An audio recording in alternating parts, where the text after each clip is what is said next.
मंचासीन मेरे सभी साथियों को प्रणाम करता हूं। समय कम लगे आप सबको, पत्रकार बंधुओं को, और सीधे सीधे बात पे आता हूं ताकि कम समय पे अपन ज्यादा यूज कर सके। ये थोड़ी माड़ा साफा इसलिए होता है, कई बार आपको लगता है मैं भी वहां बैठ पाता यार क्या लपड़ा है, 1 घंटे से माड़ा ही पड़ा रहे, पर कोई आता ही नहीं, माड़ा नहीं पड़ रहा। ये जो मंच पे बैठे होना है ना, मरे ही नहीं है। और अगर इनमें से नहीं बुलाओ सब राधे श्याम जी फलाने रानीवाड़ा ब्लॉक से आओ, तो रानीवाड़ा ब्लॉक नहीं है। अलवर ये मुझे कह रहे थे अपने कान में ललित जी, और भाई तो ये गाने से शुरू करता हूं। मुझे थोड़ी कविता पविता नहीं आती, पर बैठे बैठे मैं भी जोड़ लिया। जोर से गाना है इसको, जो आपको सबको याद है, कुमार विश्वास की कविता है ना। कोई दीवाना कहता है, कोई पागल समझता है। गाओ। कोई दीवाना कहता है, कोई पागल समझता है, मगर स्कूल के हालात संचालक समझता है। हर कोई नहीं समझता स्कूल को, और वो लूट रहे हैं। अभी बताऊंगा, लूट रहे हैं, मात्रा ही उल्टी लग गई। ये सब लूट रहे हैं, 3000 रुपए सालाना में पढ़ा रहे हैं। अभी लूट रहे हैं हो ना। काय का लूट? ज्यादातर लोग मोटरसाइकिल से आए, नरेगा वाला भी मोटरसाइकिल से, ये भी मोटरसाइकिल से। और मजे की बात लो, कहने को स्कूल संचालक का खाना देने वाला अलग, ये डायरी वाला अलग, पेन वाला अलग। पैसे वाले होते तो ऐसे करते क्या? आप यही समझो। कोई दीवाना कहता है, कोई पागल समझता है, मगर स्कूल के हालात संचालक समझता है। मुनाफा है या है हानि, मुनाफा है या है हानि, ये तेरा दिल समझता है या मेरा दिल समझता है। बाकी कोई नहीं समझता। ये तो जिसके दिल में दर्द होता है ना, वही समझता है। सुरना की घटना घटी और यहां से 600 किलोमीटर दूर बैठे एक अनिल शर्मा से बर्दाश्त नहीं हुआ। मानते हो आप इसको? ये दर्द था।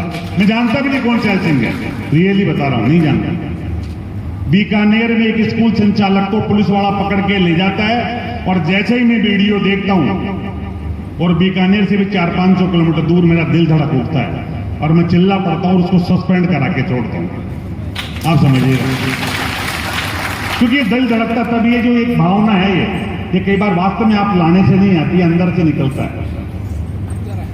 आप सोचिए, अब यहां आया हूं, रात को निकलूंगा, सुबह अलवर निकल जाऊंगा, परसों झालावाड़, कभी कहां, लेकिन मजा आता है। 20-20 दिन तक घर नहीं रुकता तो भी मजा आता, आनंद आता रहता।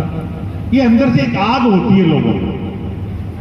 मैं थोड़ा सा हमारे मंचासीन सभी साथियों को बताना चाहूंगा, सरकारी और गैर सरकारी, बहुत अच्छी हमारे जो सांचौर वाले साथी हैं बीरबल जी, उन्होंने बताया बड़ी जोरदार बात। सिर्फ प्रबंधन का अंतर है, और प्रबंधन में भी वित्तीय प्रबंधन का अंतर है।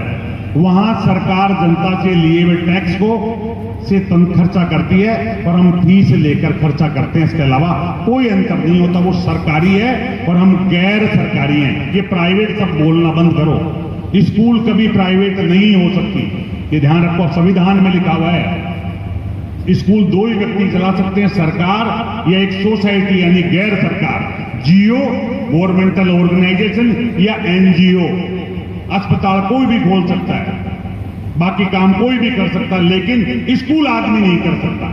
उसके लिए उसे एक सोसाइटी बनानी पड़ती है, सोसाइटी को रजिस्टर्ड करना पड़ता है, और नए लाभ नए हानि में रजिस्टर करना पड़ता है, और तब वो सोसाइटी स्कूल चलाती है। तो बताओ प्राइवेट कहां से हो गई? मान्यता सरकार से ले, किताब सरकार की पढ़ाए, एग्जाम सरकार के अनुसार करे, छुट्टी चपाटी सरकार के अनुसार करे, रिजल्ट सरकार घोषित करे। प्राइवेट तो दुकान है, जो चाय चलाई तो चलाई, नहीं चलाई। कर सकते हैं क्या अपन ऐसा? तो फिर प्राइवेट नहीं होता। ये तो आप लोगों ने प्राइवेट बोल बोल के, अब बाकी मंच तो बोलेगा ही प्राइवेट। बाकी स्कूल प्राइवेट नहीं होती है, या तो सरकारी होती है या गैर सरकारी होती है। तो एक तो ये अच्छी तरह समझ लो, प्राइवेट बोलना बंद करो। गैर सरकारी, और जब मान्यता मिलती है उसमें प्राइवेट शब्द नहीं आता, गैर सरकारी लिखा हुआ आता। मुझे एक बार जयपुर के डीओ ने लिखा प्राइवेट स्कूल संचालक, तो मेरे तेरे बाप का राज है कि मेरे घुसा के बाहर निकले, तो प्राइवेट है ना, मेरी मर्जी नहीं। मान्यता दी, मैं प्राइवेट की मान्यता कहां दी? मान्यता पढ़ तू। तो उसने पढ़ने के बाद बोला नहीं गैर सरकारी है, मैं गलत से बोल गया। ये तो आपको अपने हक जानने चाहिए। अब मैं आपको 2-3 चीजें ऐसी बताऊंगा जिनके बाद आपका डर खत्म हो जाएगा। मेरा डर क्यों खत्म हुआ? डर खत्म करने का एकमात्र तरीका है अपने अधिकार को समझ लीजिए। मार सकता है केवल एक भगवान मार सकता है किसी को, बाकी दुनिया में किसी की औकात नहीं, न किसी सत्ता की, न किसी नेता की, न अफसर की। और हमारा दुर्भाग्य तो हम शिक्षक होके अपने अधिकार को भूल गए, हमने पढ़ना लिखना छोड़ दिया। ये हमारी कमी है। बोले नहीं बोले, मैं आपको बोल सकता हूं, आपने पढ़ना लिखना बंद कर दिया। जो शिक्षक का पेशा था, आप अपने आप को अपडेट नहीं करते हो। ये किसी की औकात है जो आपसे उल्टा सीधा बोल ले? अभी मेरा 3-4 दिन पहले वीडियो देखा होगा डायरेक्टर साहब का, है IAS अफसर गौरव का देखा था। उससे पहले कानाराम जी का देखा होगा, एक दिन PK गोयल का देखा होगा। जिस संविधान के तहत मेरा देश चल रहा है भारत, उस संविधान में बहुत शानदार लिखा है, पहले पन्ने पे लिख रखा है प्रस्तावना में, हम भारत के लोग।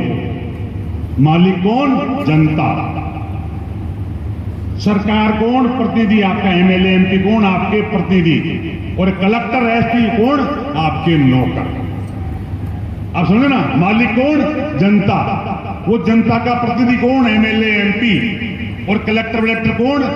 SP कलेक्टर आपके नौकर। अब देखो उल्टा हो रहा है, क्योंकि आपने पढ़ना लिखना बंद कर दिया। नौकर से 3 से 4 मिलो, नौकर AC में, नौकर को कार, मालिक साइकिल पर चल घूम रहा है। मालिक का टोल लगे, नौकर का टोल नहीं लगे। मालिक की बिजली पानी चिकित्सा शिक्षा सब फ्री, नौकर मालिक नौकर की मालिक रोता फिर रहा है। क्योंकि इस मालिक ने अपने हक को ही काम लेना बंद कर दिया है। हर 5 साल में जो आपको ये उंगली दी गई थी ना, ये 5 साल के लिए दी गई थी, वरना परमानेंट एक बार में सरकार बन जाती कि तू 5 साल में देखना कि तेरा नौकर और तेरा प्रतिनिधि तेरे अनुसार काम कर रहा है कि नहीं कर रहा है। जैसे अपने प्राइवेट स्कूल में या गैर सरकारी स्कूल में अपने कर्मचारी रखते हैं, और प्रिंसिपल काम नहीं करे तो अपन नमस्कार कर लेते हैं ना, कर लेते हो। ड्राइवर काम नहीं करे नमस्कार कर लेते हो। तो उनको नमस्कार करने के लिए उंगली दी गई थी। और दुर्भाग्य से आप तो बीजेपी, कांग्रेस, जनता दल, आम आदमी पार्टी, फलाना पार्टी बन के बैठ गए हो। तो जो दलों में बट गए वो मर चुके हैं, ये ध्यान रखना, जिंदा नहीं है वो। वोटर, नेता की बात, नेता तो रहेगा, नेता की बात नहीं कर रहा मैं। अगर वोटर दल में बट गया, उस दिन उस देश का लोकतंत्र खत्म हो चुका है। और ये भारत में हो रहा है, इसलिए तो डूब रहे हो। अगर मैं आपके सामने आंकड़े खोल दूं तो घर ही नहीं जाओगे, रास्ते में मर जाओगे 2-4 दिन। इतनी बर्बादी चल रही है पूरे सिस्टम में, पूरे सिस्टम में। और उसके लिए कहीं जाने की जरूरत नहीं है। मेरा मोबाइल देना, मैं पोल खोलने के 2-4 तरीके बताऊं, घर जाके खोलना। ये है, ये सबके पास होगा सबके पास। इससे 2-3 सवाल पूछना। राजस्थान में कुल कितनी जनसंख्या है? ये कहेगा 8.25 करोड़, ये बता देगा। फिर पूछना प्रत्येक आदमी पर कितना कर्जा है? तो कहते हैं 2019 में 51,888 थे और अब लगभग 60,000 हो गए। फिर पूछना मैं भारतीय भी हूं क्या? ये कहेगा हाँ है। तो बोला भारत की जनसंख्या कितनी है? ये कहता है 130 करोड़। तो पूछना भारतीय होने का कितना कर्ज है? तो ये कहता है 98,776। यानी आप पे 2 कर्जे हैं। भारतीय होने का कर्ज 98,776 और राजस्थानी होने का कर्ज 60,000। 1,60,000 तो कर्जा है एक व्यक्ति पे। ये मैडम का बच्चा बैठा, मैं देख रहा था बैठे बैठा, यार ये बेचारा कहां से चुकाएगा कर्ज? इसमें भी कर्जा है। ये हालत है और हम खुश हो रहे हैं क्योंकि हमने सोचना समझना बंद कर दिया। हमारी जो इनकम होती है ना टैक्स से, आप में से कितने लोग टैक्स देते हैं? जब एक भाई साहब ने खड़ा, अरे सब देते हो। 3,000 से कम एक भी आदमी टैक्स देता महीने का। महीने के 3,000 देते हो टैक्स। अब मैं गिना रहा हूं कैसे देते हो। 1 लीटर पेट्रोल तो जलाते होंगे रोज। हर आदमी जो यहां बैठा है वो स्कूल जाने में, घर जाने में, कुछ भी करने में 1 लीटर पेट्रोल जलाता होगा। 77 रुपए 90 पैसे दे आते हो काका जी को टैक्स के रूप में। 1 लीटर पे 77 रुपए 90 पैसे का टैक्स है 1 लीटर पे, जिसमें 8 रुपए तो रोड के हैं, जिस रोड पे आप चल रहे हो। जबकि मोटरसाइकिल खरीदी जब रोड टैक्स रजिस्ट्रेशन अलग दिया। मैं कार लेके आता हूं तो कार का टैक्स, टोल टैक्स अलग देता हूं। लेकिन मैं डीजल पेट्रोल में भी 7 रुपए 90 पैसे रोड टैक्स रजिस्ट्रेशन के देता हूं। एक आदमी को 4 जगह लूटा जा रहा है। जब बिजली का बिल लेते हो, जब देखो आप ₹3 की यूनिट को आपको 13 रुपए में बेचा जाता है। सिक्योरिटी आपसे ली जाती है, वर्ग गज के हिसाब से अलग लिया जाता है। यानी जहां जहां आप फंस सकते हो जम के बर्बादी की जा रही है। पर चूंकि हम पढ़ना लिखना बंद कर चुके हैं, मैं आपसे इसलिए कह रहा हूं, ये आपकी जिम्मेदारी है, एक शिक्षक की जिम्मेदारी है। जिस प्रकार चाणक्य ने पूरे वंश का नाश किया था, वैसे शिक्षक को फिर खड़ा होना होगा, अपनी क्लास में फिर चर्चा करनी होगी, क्योंकि देश का भविष्य है ना, ये गर्त में जा रहा है। क्या छोड़ के जाओगे इस बच्चे के लिए? आप अपने बच्चों के लिए क्या छोड़ के जाओगे? एक नेता ने अपने बेटे को आरएएस बना लिया, एक और बड़े नेता ने बेटी को आईएएस बना लिया। अब झंडूबाम बन के बैठे रहो। रीट के एग्जाम में क्या हुआ पता है आपको? आपको तो पता ही नहीं है, आधा ही पता है। आपको लगता है ये कैंसिल हो गया। 4 तरह से बेईमानी होती है।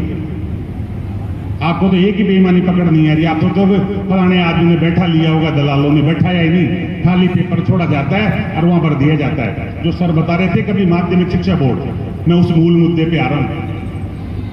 माध्यमिक शिक्षा बोर्ड में आपको लगता है एग्जाम होता है? कोई एग्जाम नहीं होता, प्योर राठौड़ी होती है। सरकारी बच्चों को आगे निकालने की सरेआम दादागिरी होती है और पूरा विभाग करवाता है। किसको बोर्ड चेंज कराऊं मैं? किससे चेंज कराऊं एग्जाम? उस सेक्रेटरी की तो औकात ही नहीं। जब मिनिस्टर ये कह दे कि नकल करो, मुझे रिजल्ट चाहिए, और बिना टीचर के, बहुत अच्छा कहा सर आपने, मैंने जांच कराई पाली जिले के 1190 स्कूलों में। जब रिजल्ट बढ़ा तो मैंने उनकी जांच कराई तो मालूम चला कि जिस स्कूल में 18 साल से गणित का टीचर नहीं है, उसका रिजल्ट 3 साल से 100% आने लग गया। साइंस का टीचर नहीं है, उसका भी 100 आने लग गया। तो दैनिक भास्कर ने लिखा कि जब बिना टीचर ही रिजल्ट 100 आ रहा है तो इनको भी घर भेज दो। क्यों रखा गया? राजस्थान में इस वक्त 1 लाख, प्रत्येक जिस सरकारी स्कूल को मैं मीडिया वालों से चाहूंगा कि आपकी जिम्मेदारी भी बनती है, इस चीज को विशेष रूप से छापो। जिस बच्चे को मुफ्त का कहते हैं, सब कहते हैं सरकारी स्कूल में तो मुफ्त में पढ़ाई होती है, कहते हो ना मुफ्त में। अब उसकी पढ़ाई का आंकड़ा दे रहा हूं मैं आपको। मैं आंकड़ों की बात कर रहा हूं, कोई नेतागिरी की नहीं। राजस्थान का शिक्षा का बजट है 64,229 करोड़। 64,229 करोड़, जिसमें से स्कूल एजुकेशन का बजट है 45,000 करोड़। यानी उसको बात दे दिया, डिपार्टमेंट का छोड़ दिया मैंने। अब 45,000 करोड़ में बच्चे पढ़ रहे हैं 91 लाख। साला दर्पण पोर्टल है, पानी देने में साला दर्पण पोर्टल है ना, आप पोर्टल को खोल के देखो, उसमें साफ लिख रखा है 4,29,289 टीचर है और उसमें दे रखा है 91 लाख बच्चे हैं। अब 91 लाख बच्चों में 45,000 करोड़ में 91 लाख बच्चों का भाग दो, 50,000 रुपए सालाना निकला, खर्चा निकला। ये तो संचालन खर्च है, यानी तनका का खर्चा। अब आ जाओ, जो बिल्डिंग बनी उसका खर्चा अलग, बच्चों को मिड डे मील आती है उसका बजट अलग, बच्चों को यूनिफॉर्म मिलती है उसका बजट अलग, बच्चों को जो साइकिल, स्कूटी, लैपटॉप मिलती है उसका बजट अलग, और जो टीचर पेंशन लेके चले जाते हैं उनको पेंशन विभाग से पेंशन मिलती है, उनका बजट अलग। जब इस सारे बजट को मैंने फाइनेंस डिपार्टमेंट में बैठ के निकाला तो लगभग 62,000 रुपए सालाना एक बच्चे पे खर्च हो रहे हैं। 62,000 रुपए सालाना। और ये तो तब हो रहे हैं जब 1,51,568 शिक्षकों के पद खाली हैं। 1,51,568 शिक्षकों के पद खाली हैं। ये तो तब हो रहा है जब 10,883 स्कूलों में सिंगल टीचर है। 10,883 में। ये तो तब हो रहा है जब 1,563 स्कूल ऐसे हैं जो सिंगल कमरे में चल रहे हैं। 1,563, जिसमें से 27 सीनियर सेकेंडरी सिंगल कमरे में चल रहे हैं। सीनियर सेकेंडरी, अभी बात हो रही थी ना, उनके नॉर्म्स हैं। कहां नॉर्म्स हैं? जिसमें राजधानी जयपुर में 4 चल रहे हैं। 4 तो राजधानी जयपुर में, जैसे मेरे मुझे पता नहीं जालोर में कितने चल रहे होंगे, बताइए मुझे आप। ये तब हालत है। 16,000 में बिजली कनेक्शन नहीं है, 28,000 में सेपरेट टॉयलेट और पेयजल की व्यवस्था नहीं है। जब बच्चे को पानी नहीं मिल रहा, लड़की को टॉयलेट नहीं मिल रही, जब बिजली कनेक्शन नहीं है तो कंप्यूटर कहां होगा, लैब कहां होगी, पंखे कहां होंगे, बताओ मुझे आप। और जब कमरा ही नहीं तो स्कूल ही कहां होगा। लेकिन चल रहे हैं, बोले हम तो मैं कही जाता कहां है पैसा, तो उसे कभी जोरदार बात कहता, गर्व कर सकते हो आप। मैं कहा राजस्थान कैसा प्रदेश है, तो ये मोबाइल कहता है राजस्थान पूरे भारत में अकेला ऐसा प्रदेश है जिसे हम अजायब घर कह सकते हैं। ये गर्व की बात है हमारे लिए। मैं कहा कैसे, उसने कहा इसमें 89 प्रकार के माइंस और मिनरल्स मिलते हैं, 89 प्रकार के। मैं कहा कहां कहां मिलता है, तो उसने कहा भीलवाड़ा के पुर में और बांसवाड़ा के पुर में सोना मिलता है। मिलता है कि नहीं मिलता है? आइए एक बार पढ़ी होगी आपने। उसने कहा बाड़मेर में तेल मिलता है, खेतड़ी में तांबा मिलता है, और अभी यहां के पास में क्या नाम आपके हमारे जयपुर के पास सीकर में रेडियम मिला, जो सबसे कोटली चीज है। यहां 27 प्रकार का मार्बल है आपके पग पग पे, मुझे देखे आप। तो ऐसा अजायब घर है हमारा प्रदेश जहां सब चीजें मिल रही है। दुर्भाग्य से ये सब के सब चोरों की भेंट चढ़ रही है, चोरी की, सारी चोरी की भेंट जा रही है। मैंने कहा कहां जा रही है, उसने कहा चोरी की भेंट चढ़ रही है। फिर मैंने पूछा बताओ क्या चोरी हो गया। मैंने कहा चोरी मोटरसाइकिल बोले गए, इसने कहा 31 पहाड़ चोरी हो गए। अब पूछना मेरी बात, एक भी झूठ लगे तो बोलना अनिल जी आप झूठ बोलते हो मंच पे। इस मोबाइल से पूछना मैं कितने पहाड़ चोरी हो गए, बोले 31 पहाड़ चोरी हो गए। तो मैं उनको कोई ढूंढ नहीं रहा क्या, बोले सुप्रीम कोर्ट ढूंढ रहा है। मैं कब से ढूंढ रहा है, बोले 2010 से। अब सुप्रीम कोर्ट को 11 साल में तो पहाड़ मिले नहीं।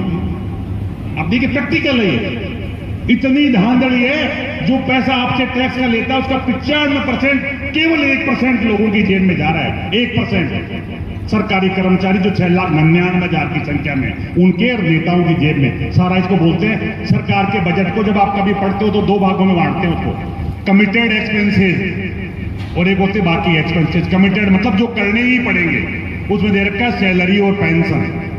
एक सरकारी कर्मचारी पर डे वो सन 2390 रुपए खर्च होते हैं, 2390 रुपए। और रिटायरमेंट वाले पे 2100, यानी जिंदा भी और मुर्दा भी दोनों खा रहे हैं, सरकार को जम के बोल रहे हैं। ये सिस्टम बना रखा है। एक नेता को देखो आप, ये मोबाइल चार्ज कराता हूं मैं और पूरे राजस्थान संभालता हूं, लगभग 450 कॉल रोज आते हैं, आप उठा के देख लो। और मेरा नियम है, अभी आऊं जितने मिस कॉल मिलेंगे गाड़ी में जाता जाता दोबारा कर लूंगा, कभी आजमा के देख लो, आपने किया भी होगा। अगर मैं कहीं मीटिंग में होता हूं और मिस कॉल आते हैं तो दोबारा कॉल बैक करके बात करता हूं। रात तक एक भी मेरे मोबाइल में लैंडलाइन नहीं छोड़ता। रेड लाइन आ जाती है मोबाइल पे जब वो नहीं उठाते हो तो मैं नहीं छोड़ता, मेरा रूल है। लेकिन मैंने मेरे बेटे से कहा मैं कितने में चार्ज होता है मेरा, कि पापा 719 रुपए में 3 महीने का। अब मेरी ये समझ नहीं था सुखराम जी बिश्नोई के मोबाइल के 25 रुपए महीने किस बात के मिलते हैं, जब 719 में हो रहा है।